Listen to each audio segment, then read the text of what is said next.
Hello everyone. आज का जो हमारा टॉपिक है वो है कंटिन्यूएशन ऑफ सेल सिग्नलिंग। तो हमने पिछली वीडियो में देखा था GPCR mediated PKA cam pathway. यहाँ पर आज हम सेकंड और थर्ड पाथवे देखेंगे। तो हमारा जो इस वीडियो का पहला पाथवे है वो है जीपीसीआर मीडिएटेड IP3 डैग पाथवे। तो सबसे पहले इसे समझने के लिए कुछ पुराने फैक्ट्स रिवाइज करते हैं। जीपीसीआर एक सर्पेंटाइन रिसेप्टर है जो कि मेम्ब्रेन को 7 टाइम्स क्रॉस करता है, और जब रिसेप्टर अपनी ऑफ स्टेट में होता है तब वो एक ट्राइमेरिक प्रोटीन है। इसमें 3 यूनिट्स हैं, अल्फा, बीटा और गामा।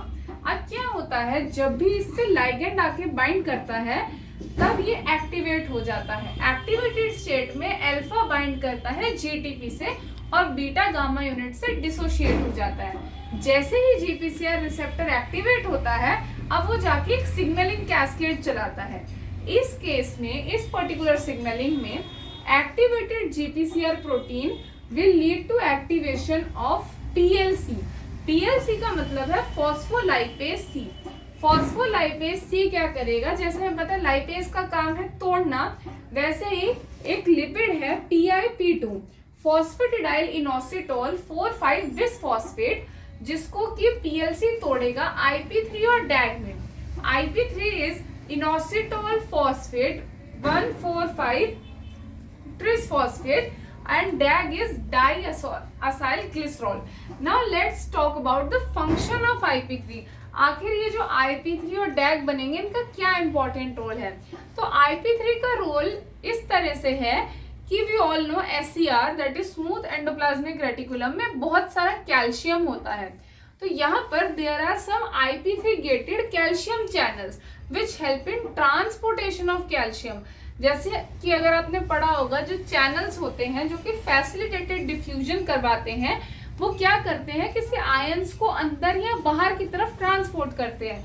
यहाँ पर ये जो चैनल्स हैं ये कैल्शियम को स्मूथ एंडोप्लाज्मिक रेटिकुलम से निकालकर साइटोप्लाज्म या साइटोसोल की तरफ भेजते हैं। अब इस कैल्शियम का क्या फेट है, हमें ये तो पता लग गया कि IP3 का क्या रोल है, जो कैल्शियम निकला उसका क्या रोल है। तो calcium can have basically 2 fates. The first fate is कि कैल्शियम एक कॉम्प्लेक्स बना सकता है with calmodulin and cam kinase. पिछली वीडियो में भी मैंने बताया था कि काइनेज का काम है to phosphorylate the target.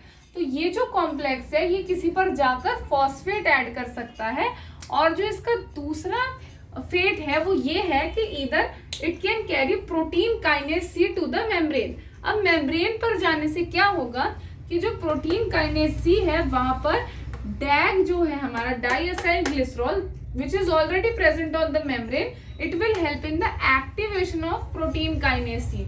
So basically by this pathway we are activating a protein kinase C which in turn will phosphorylate another target. The next pathway is GPCR mediated NO signaling. NO means nitric oxide. So now let's see, it is very similar to our previous pathway. तो हमने क्या देखा था, जब भी ligand bind करता है GPCR से तो alpha binds to GTP and the remaining units dissociate. तो जब अल्फा एक्टिवेट होता था it activated phospholipase C. Phospholipase C जो था वो PIP2 को ब्रेक डाउन कर रहा था IP3 एंड डैग में। IP3 का जो मेन फंक्शन था वो ये था that it was releasing calcium from SCR to cytosol. वो जो कैल्शियम है इट हैड 2 फेट्स, या तो वो एक कॉम्प्लेक्स बना दे रहा था या वो प्रोटीन काइनेज सी की एक्टिवेशन कर दे रहा था। इस सिग्नलिंग में क्या होगा that calcium will form a complex with calmodulin and cam kinase. Kinase का काम है फॉस्फोराइलेट करना, तो यहाँ पर ये जो कॉम्प्लेक्स है वो अपने पर्टिकुलर टारगेट को फॉस्फोराइलेट करेगा। यहाँ पर जो टारगेट है वो NO सिंथेज है, नाइट्रिक ऑक्साइड सिंथेज। तो एज द नेम सजेस्ट कि NO बनाएगा। NO सिंथेज जो है वो आर्जिनिन से सिट्रुलिन और NO बनाता है। A very important thing to remember is that this reaction is a deamination of arginine. अब यहाँ पर क्या होता है, जब हमारी NO बन जाती है, ये जो NO गैस है it enters the smooth muscles, वहां पर जाकर इट एक्टिवेट्स ग्वानाइल साइक्लेज। जैसे हमने अपने फर्स्ट पाथवे में पढ़ा था कि एडिनाइल साइक्लेज जो था वो एटीपी से सीएमपी बनाता था, वैसे guanyl cyclase will make cGMP, that is it converts guanyl triose phosphate to cyclic GMP. तो क्या होगा जब ये जो सीजीएमपी बन जाएगा, ये फाइनली जाकर प्रोटीन काइनेज जी को एक्टिवेट कर देगा, जो कि आगे जाके it can phosphorylate various targets और वो आगे अलग अलग फंक्शंस परफॉर्म कर सकता है। And the major function of this signalling is vasodilation, that is dilating the blood vessels.